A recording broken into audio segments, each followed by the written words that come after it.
ऐसा कैसे हो सकता है? देव अपनी पत्नी पर इतना विश्वास कैसे कर सकता है? अब जो भी है तुम्हारे सामने है राधे। वैसे देखा जाए तो तुम फिर से हार गई हो राधे। अगर आप ऐसे ही मेरी हंसी उड़ाएंगे ना तो मैं बरसाना चली जाओगी।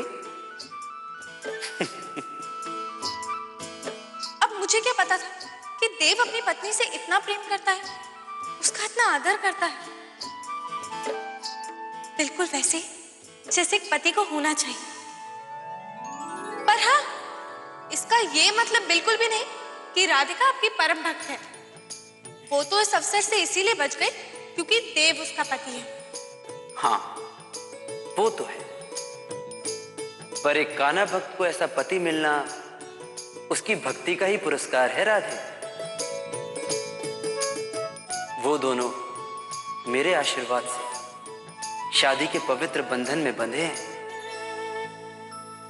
और इस बंधन में बंधकर पति और पत्नी एक हो जाते हैं राधे।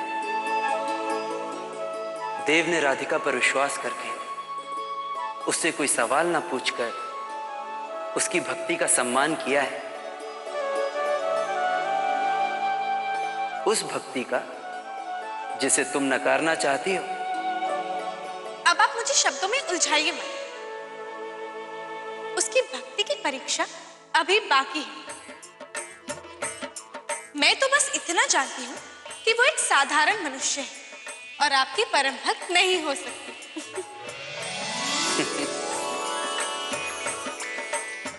तुम कब समझोगी राधा, ये उस साधारण मनुष्य की भक्ति की ही तो शक्ति है जिसने तुम्हें इतना विचलित कर दिया है।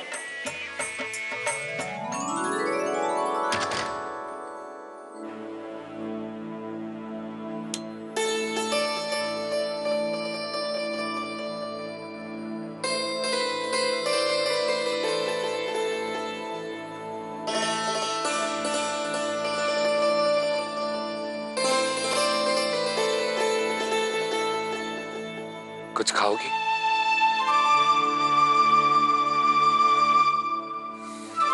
मैं भी कैसा पागल हूं, मैं तुमसे ये सवाल कर रहा हूं। तुम्हारा चेहरा देखकर ही पता चल रहा है कि तुम्हें कितनी भूख लगी होगी। मैं कुछ लेकर आता हूं। नहीं सुनिए ना, मुझे सच में कुछ भी खाने का मन नहीं है। पर मुझे तो बहुत मन है तुम्हें कुछ खिलाने का। और मेरी पत्नी बिना खाए सो जाए, भूखी सो जाए, कभी नहीं हो सकता। मैं कुछ लेकर आता हूं।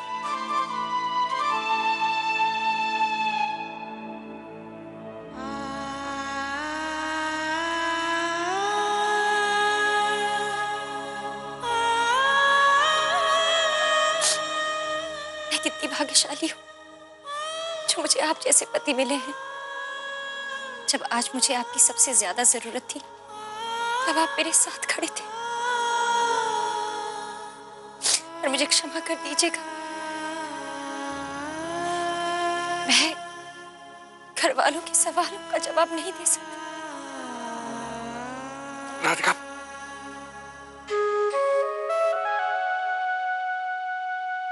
अरे लाइए लाइए देखिए।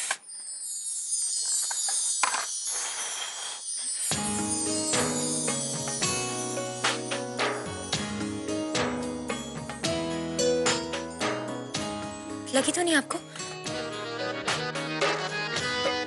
तुम्हारे होते हुए मुझे कभी कुछ हो सकता है?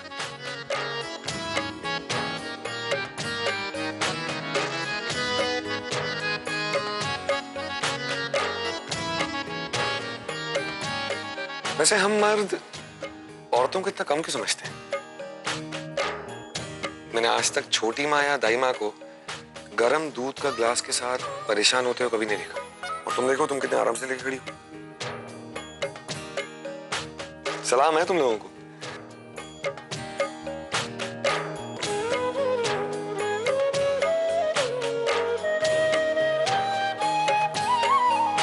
तेरी हर झलक जिंदा करे वरना ये दिल बेजान है। तेरी हर झलक जिंदा करे, वरना ये दिल बेजान है। मर मर के जी उठते हैं हम, पियो। तेरा करम पहले आप लीजिए, मुझे पता है आपने सुबह से कुछ नहीं खाया है। तेरी हर झलक है वो रोशनी, कोई अंधेरा ना रहे। तू पहुंच गया मेरी रूह तक, अब तुझसे कैसे जुदा रहे।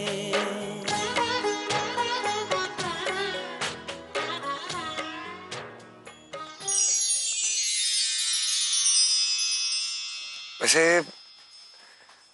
मैं जानता हूँ राधिका कि तुम घर छोड़कर क्यों गई थी।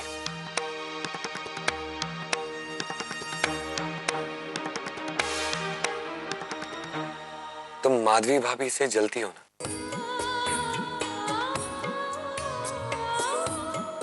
कि जब से वो हमारे घर में आई हैं, सब उन्हीं का ख्याल रख रहे हैं, सब उन्हीं को ध्यान दे रहे हैं। तो अपना मोल बढ़ाने के लिए तुमने सोचा कि तुम घर से ही भाग जाओ, है ना?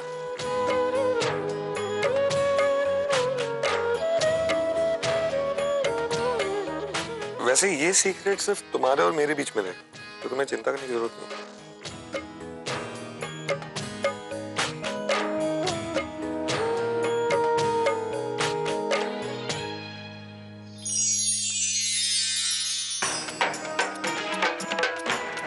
राधिका, ये लो, ये तुम्हारे लिए।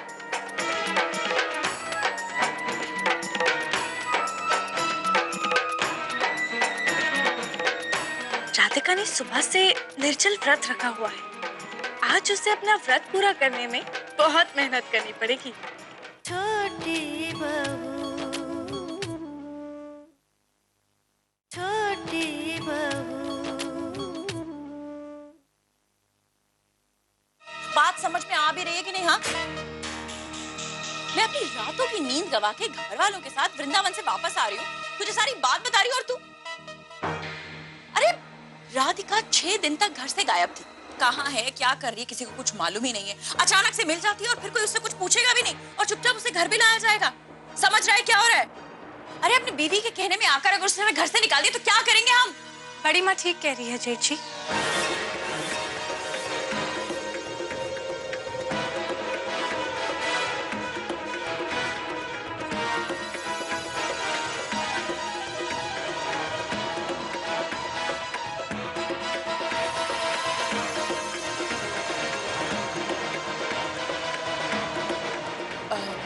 माधवी, वो हम ना ये बात नहीं बड़ी माँ, आप सफाई मत दीजिए।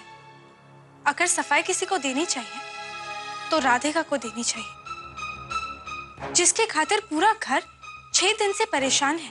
भाई तो हम लोग भी बस यही बात कर रहे थे कि ऐसा कैसे हो सकता है। बात करने से क्या होगा बड़ी माँ? बात तो तब बनेगी जब राधिका बोलेगी, और हमें उसे बुलवाना होगा।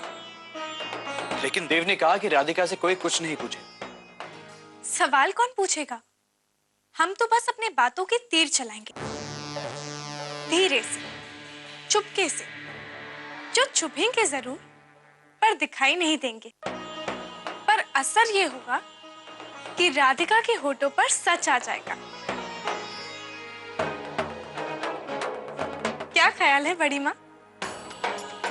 बहुत अच्छा ख्याल है। तो हम कल से काम शुरू कर दें? हाँ, नेक काम में देर कैसे?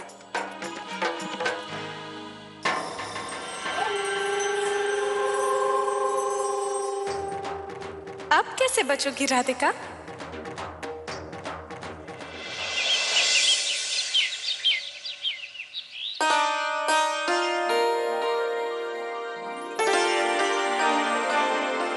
देखा मम्मी, आज ही मुझे काम पे जल्दी जाना था और नाश्ता तैयार नहीं। अरे नहीं विराट, नाश्ता तैयार होगा। छोटी बहू, तुमने नाश्ता बना लिया है ना? वो क्या है ना कि तुम इतने दिन से कभी भी कहीं गायब हो जाती थी, तो सारा काम माधवी को अकेले ही करना पड़ता था, इसलिए नाश्ता बनने में देर हो जाती थी। तो विराट को लगा शायद आज भी। तो मुझे क्या पता था राधिका घर पे है? अरे 6 दिन के लिए गायब थी, लेकिन पिछले 2 दिन से तो घर पे ही है। क्या भरोसा 4 दिन बाद फिर से गायब हो जाएगी।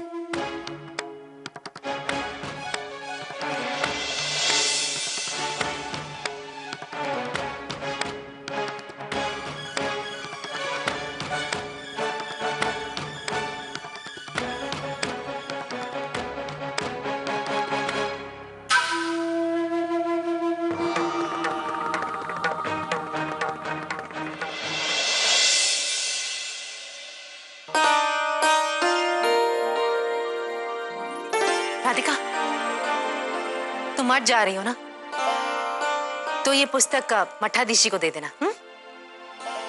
राधिका मठ जा रही हो ना, ये फाइल देव को देनी है, उसे दे देना। मठ ही जा रही हो ना या कहीं और जा रही हो? किसी और के हाथ भिजवा दूं क्या?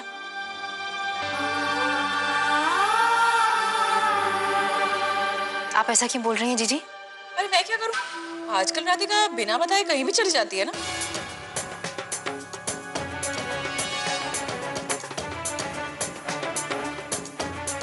मैं मठ ही जा रही हूँ। अच्छा,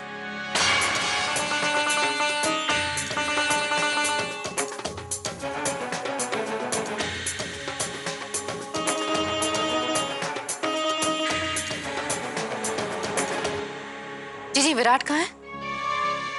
पता नहीं, यहीं कहीं होगा। यहीं कहीं मतलब आपको पता नहीं? नहीं। तो फिर आपको उस पर भी गुस्सा आ रहा होगा, क्योंकि बिना बताए कोई चला जाए आपको अच्छा नहीं लगता, है ना?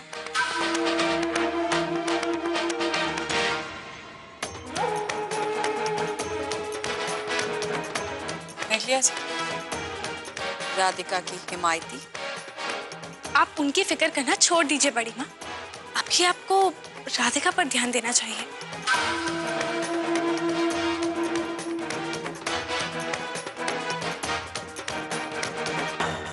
पिछली बहू, हम छोटी बहू के जीवन पर आँच ना आने दे सकते हैं। दाई माँ, छोटी माँ, आप दोनों को राधिका के साथ साये की तरह उसके साथ दिन रात रहना चाहिए। सही कह रही हो, सही कह रही हो माधवी बहू। हम छोटी बहू को पता भी ना चलने देवेंगे। अब दाई माँ और छोटी माँ को तुम्हारे व्रत के बारे में पता चल जाएगा। छोटी बहू, छोटी बहू। देखो, सुंदर है ना हमारी साड़ी राधिका? गौर से देखो। बहुत सुंदर है दीदी। कब लिया आपने? अरे वो घर पर नहीं थी। तुम्हारे पीछे इस घर में क्या क्या हुआ तुम्हें तो पता चल ही गया होगा। हम लोग तो कुछ छिपाते नहीं है ना, लेकिन तुम 6 दिन कहाँ थी ये किसी को नहीं पता। बड़ी माँ,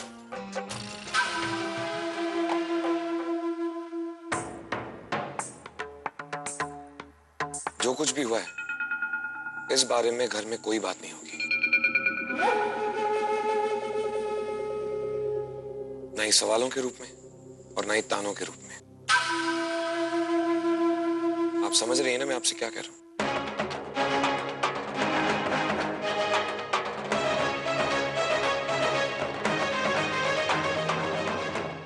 चलो राधिका, हमें मत जाना।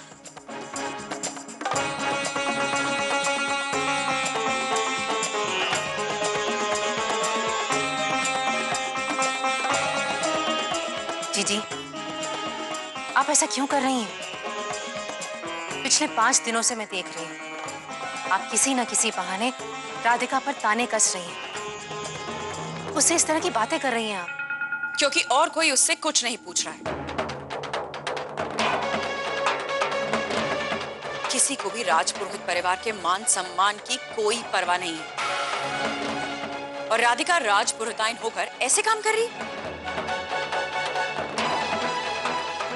का गलत करे रही है बड़ी बहू? वो मंदिर जाए रही, पूजा करे रही, ये सब माँ गलत का हो गयो? अगर गलत नहीं है तो फिर छिपा क्यों रही? पता नहीं कौन सा पाप कर रही होगी वो। बस जीजी, आप मुझसे बड़ी हैं, लेकिन आप इसी तरह राधिका के खिलाफ बोलती रहेंगी ना तो मैं बर्दाश्त नहीं करूंगी।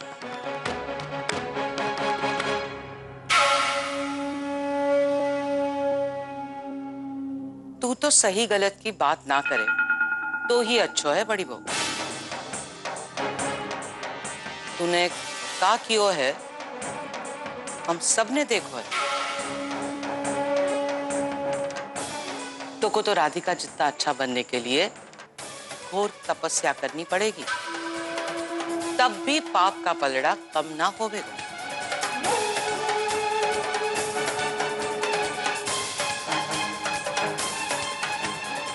चलिए दाई माँ।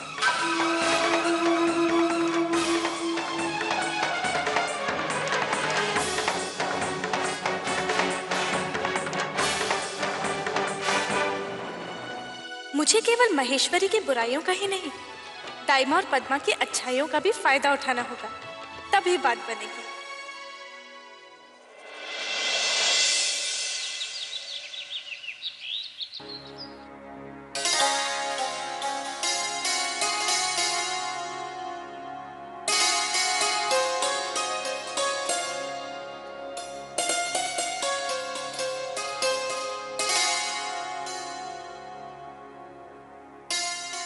आज सोमवार है।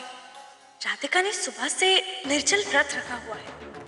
आज उसे अपना व्रत पूरा करने में बहुत मेहनत करनी पड़ेगी।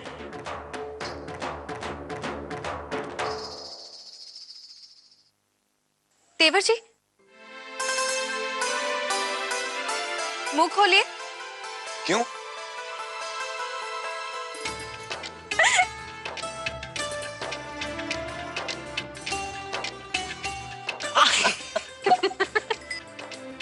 भाभी, लड्डू बहुत स्वादिष्ट है, वरना इस शरारत का बदला तो मैं जरूर लेता।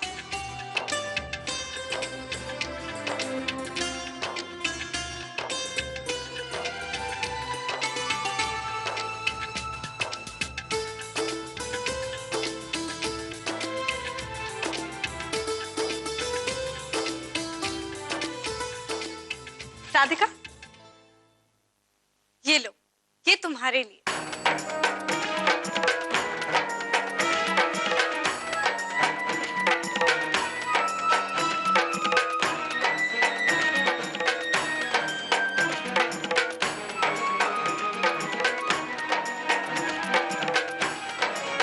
नहीं दीदी, मैं बाद में खा लूंगी। क्यों? बाद में क्यों खाओगे? मैंने इतने प्यार से बनाया, अभी खाओ। नहीं दीदी, अभी नहीं। नहीं नहीं, अभी खाओ। भाभी, मैं तो दूसरा लड्डू खाऊंगा ही खाऊंगा।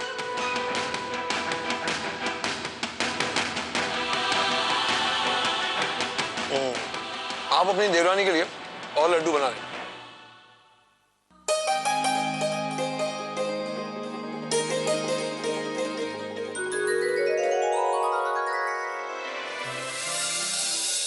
तुम्हारे पति के प्रेम में अनजाने में तुम्हारा व्रत टूटने से बचा था, पर दाइमा और पद्मा का प्रेम तुम्हारी मदद नहीं कर पाएगा।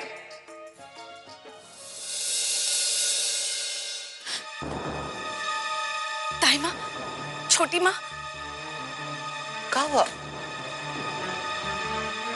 क्या हुआ माधवी? कहाँ भयो? दाइमा, वो मैं मंदिर की सीढ़ियों पे बैठी थी और मेरी फिर से आंख लग गई और मैंने एक सपना देखा। सपने में राधिका कहीं जा रही थी और एक दुर्घटना घटी। माधवी, सपना ही तो था ना?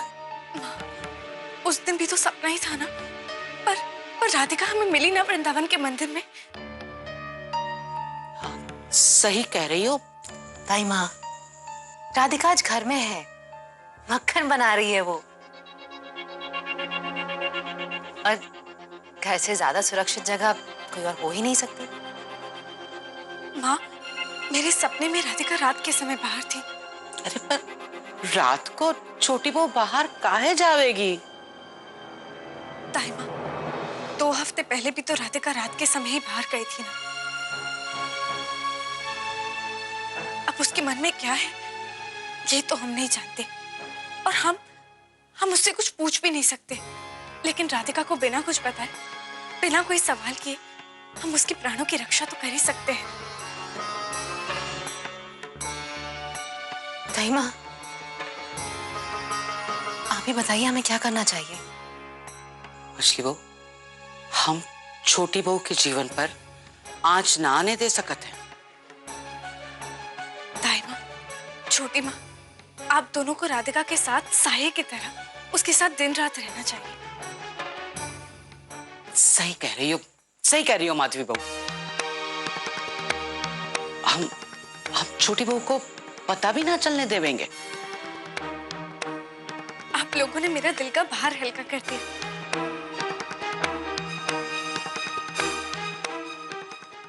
अब दाई माँ और छोटी माँ को तुम्हारे व्रत के बारे में पता चल जाएगा।